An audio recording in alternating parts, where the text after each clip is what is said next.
செய்தி வெளியீடு எண் 331, நாள் 2/7/2026. தாய்மானவர் திட்டத்தில் ஜூலை 4 மற்றும் 6 ஆகிய தேதிகளில் முதியோர் மாற்றுத்திறனாளிகளின் இல்லத்திற்கு சென்று பொது விநியோக திட்ட பொருட்கள் விநியோகம்.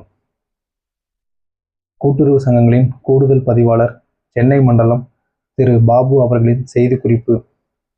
முதலமைச்சரின் தாய்மானவர் திட்டத்தின் கீழ் 65 வயதிற்கு மேற்பட்ட முதியோர் மற்றும் மாற்றுத்திறனாளிகளின் இல்லத்திற்கு சென்று பொது விநியோக திட்ட பொருட்கள் விநியோகம் செய்யப்பட்டு வருகின்றன.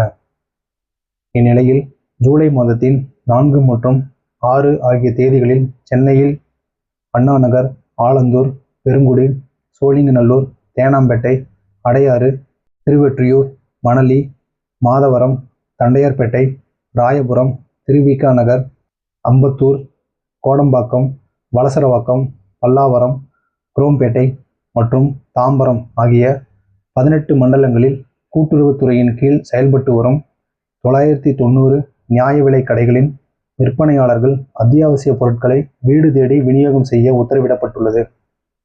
முதலமைச்சரின் தாய்மானவர் திட்டத்தின் கீழ் பயன்பெறும் முதியோர் மற்றும் மாற்றுத்திறனாளிகள் இத்திட்டத்தை தவறாமல் பயன்படுத்திக் கொள்ள வேண்டும் என தெரிவிக்கப்பட்டுள்ளது.